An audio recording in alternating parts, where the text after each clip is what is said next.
হ্যাঁ, আপনাকে ধন্যবাদ। আপনারা জানেন বেশ কয়েকদিন ধরে সারা বাংলাদেশেই থেমে থেমে বৃষ্টি হচ্ছে, কোথাও কোথাও ভারী থেকে অতি ভারী বৃষ্টিপাত হচ্ছে।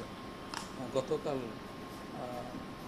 যে বৃষ্টিপাত হয়েছে, গতকাল সকাল 6টা থেকে আজকে সকাল পর্যন্ত সবচেয়ে বেশি বৃষ্টিপাত রেকর্ড করা হয়েছে দিনাজপুরে। 127 মিলিমিটার বৃষ্টিপাত হয়েছে। তাছাড়া সব বিভাগেই কোথাও কোথাও ভারী থেকে অতি ভারী বৃষ্টিপাত হয়েছে। আজকে বৃষ্টিপাতের তীব্রতা একটু কম, কিন্তু দেশের উপকূলীয় এলাকায় বিশেষ করে চট্টগ্রাম, বরিশাল এবং খুলনা বিভাগে বৃষ্টিপাতের তীব্রতা একটু বেশি থাকবে আগামী 24 আওয়ার্সের মধ্যে।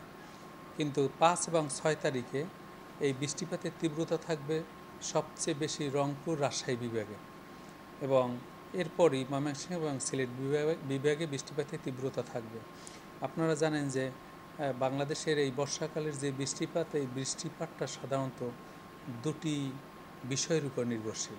একটিকে বলা হয় প্রায় স্থায়ী সিস্টেমের কারণে, এবং কিছু কিছু সিস্টেমকে বলা হয় ক্ষণস্থায়ী সিস্টেম।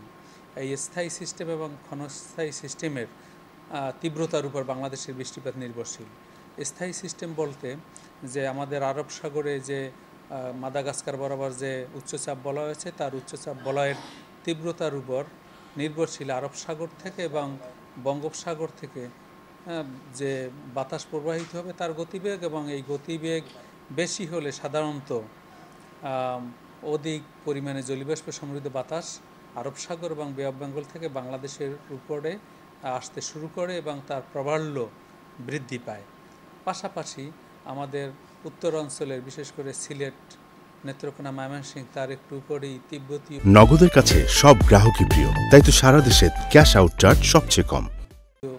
উচ্চচাপ বলয় থাকে ঊর্ধ্ব আকাশে, সুতরাং তার তীব্রতা, মাঝখান হাইয়ের তীব্রতা এবং পূবলি বাতাসের গতিবেগের তীব্রতা এবং ওয়েস্টার্লি বাতাসের তীব্রতা, এটি প্রতি বছর বর্ষাকালে সাধারণত এই স্থায়ী সিস্টেমগুলো থাকে এবং তার তীব্রতার উপর বাংলাদেশের বৃষ্টিপাত নির্ভরশীল। এবং কিছু কিছু সিস্টেমকে বলা হয় ক্ষণস্থায়ী সিস্টেম, কারণ বে অফ বেঙ্গলে যদি লঘুচাপ তৈরি হয়, নিম্নচাপ তৈরি হয় অথবা গভীর নিম্নচাপ তৈরি হয়, তাহলে উপকূল অতিক্রম করার সময় এরা বাংলাদেশে ব্যাপক বৃষ্টিপাত ঘটাতে পারে। এগুলো ক্ষণস্থায়ী সিস্টেম, সবসময় বঙ্গোপসাগরে তৈরি হয় না। এই জন্য আমাদের দীর্ঘমেয়াদী পূর্বাভাসে আমরা বলেছি যে বে অফ বেঙ্গলে এই জুলাই মাসে 1 থেকে 2টি লঘুচাপ তৈরি হতে পারে এবং তার মধ্যে একটি নিম্নচাপের রূপ নেওয়ার সম্ভাবনা রয়েছে। তবে আগামী 1 সপ্তাহের মধ্যে এই ধরনের লঘুচাপ তৈরি হওয়ার কোনো সম্ভাবনা নেই। এখন মৌসুমী বায়ু সক্রিয় অবস্থায় রয়েছে, সুতরাং মৌসুমী বায়ু যদি সক্রিয় অবস্থায় থাকে এবং বায়ুচাপের আধিক্য যদি থাকে, তখন উপকূলীয় এলাকায় থেমে থেমে বৃষ্টিপাত হয়। বাংলাদেশের বিভিন্ন জায়গায় কখনো কখনো ভারী বৃষ্টিপাত হয় বা অতি বৃষ্টিপাতও হয়। এবং আপনারা দেখেন যে আমরা ভারী বৃষ্টিপাতের সতর্কবার্তা দিয়েছি, কারণ বাংলাদেশে কোথাও কোথাও ভারী বৃষ্টিপাত যেখানে 40 থেকে 88 মিলিমিটারের মধ্যে ওঠানামা করে, এবং অতি ভারী বৃষ্টিপাত যেখানে বৃষ্টিপাত 89 মিলিমিটার বা তার চেয়ে বেশি হতে পারে। এইসব বৃষ্টিপাতের সম্ভাবনা থাকার কারণে, অতি ভারী বৃষ্টিপাতের কারণে আমরা চট্টগ্রাম বিভাগের কোথাও কোথাও পাহাড়ি ধসের কথা আমরা উল্লেখ করেছি যে ধস হতে পারে, এবং আপনারা জানেন যে খাগড়াছড়িতে ইতিমধ্যে ভূমিধস হয়েছে। পাশাপাশি এই যে বৃষ্টিপাতের তীব্রতা 5 থেকে 6 তারিখ পর্যন্ত থাকতে পারে।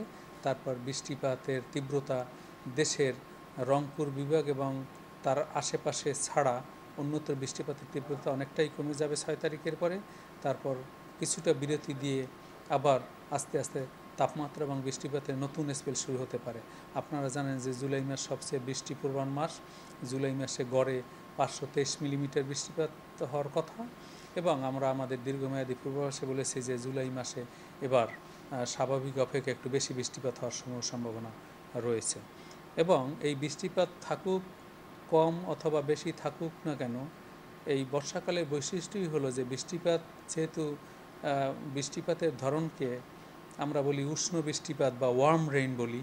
এই বৃষ্টিপাত মেঘমালা থেকে মেঘকণা যখন বৃষ্টির পানিতে পরিণত হয়, তখন ভূপৃষ্ঠে আসলে তাপমাত্রাকে তেমন একটা কমাতে পারে না। এই জন্য টানা বৃষ্টিপাত হলে 1 থেকে 2 ডিগ্রি তাপমাত্রা কমে, কিন্তু যদি থেমে থেমে বৃষ্টিপাত হয় তাহলে ভূপৃষ্ঠের তাপমাত্রা তেমন একটা কমাতে পারে না। ফলে বৃষ্টিপাত হচ্ছে এবং বাতাসে জলীয়বাষ্পের পরিমাণ বেশি থাকার কারণে যেহেতু ক্ষণে ক্ষণে এই জলীয়বাষ্প তার রূপ পরিবর্তন করে এবং বাতাসে সুপ্ত তাপ ছেড়ে দেয়, সেই কারণে গরমের অনুভূতির তীব্রতাও থাকে। এই জন্য সোয়েটিং সিস্টেম বাধাগ্রস্ত হয়। বাতাসে জলীয়বাষ্পের পরিমাণ বর্তমানে 80 থেকে 100% মধ্যে ওঠানামা করছে এবং বায়ুর তাপমাত্রা এবং জলীয়বাষ্পের সাথে পারস্পরিক সম্পর্কযুক্ত যে নিয়ামক, একে হিউমিডিটি ইন্ডেক্স বলে। এই হিউমিডিটি ইন্ডেক্স দ্বারা নির্ধারণ করা যায় যে গরম এই যে তাপমাত্রা আমরা যাই রেকর্ড করি না কেন তা কতটুকু অনুভূত হতে পারে। এখন সারা বাংলাদেশে 30 থেকে 34 ডিগ্রি সেলসিয়াসের মধ্যে তাপমাত্রা স্টেশন বেঁধে ওঠানামা করছে, কিন্তু এই তাপমাত্রাই কখনো কখনো 35 থেকে 38 ডিগ্রি সেলসিয়াস অনুভূত হতে পারে। সুতরাং একদিকে বৃষ্টিপাত এবং অন্যদিকে গরমের অনুভূতির তীব্রতাও থাকবে এবং 5 বা 6 তারিখের পরে এই গরমের অনুভূতির তীব্রতা আবার একটু বৃদ্ধি পেতে পারে। এ হলো মোটামুটি আমাদের আবহাওয়া ও জলবায়ুগত বৈশিষ্ট্যগুলির সর্বশেষ পরিস্থিতি।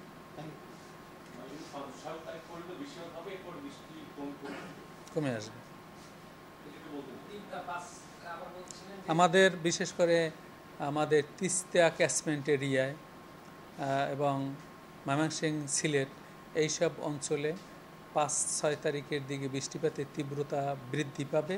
তবে আজকে এবং আগামীকাল দেশের উপকূলীয় বিভাগগুলো যেমন চট্টগ্রাম, বরিশাল এবং খুলনা বিভাগে বৃষ্টিপাতের তীব্রতা থাকবে।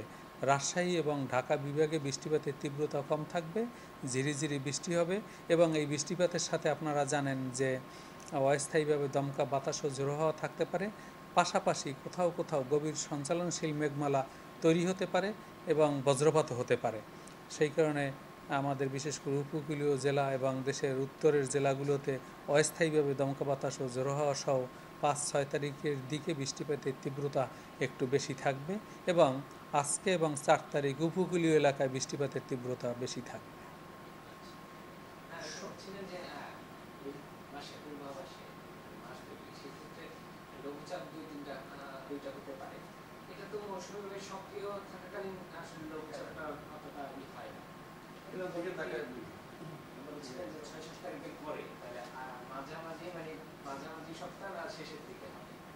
না, দেখুন, আমাদের দীর্ঘমেয়াদী পূর্বাভাস ক্লাইমেট নির্ভর পূর্বাভাস।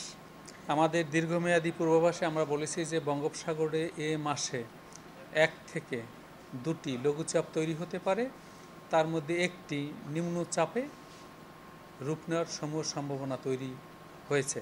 তবে আগামী 10 দিনের মধ্যে এই ধরনের লঘুচাপ অথবা নিম্নচাপ তৈরি হওয়ার কোনো সম্ভাবনা নেই।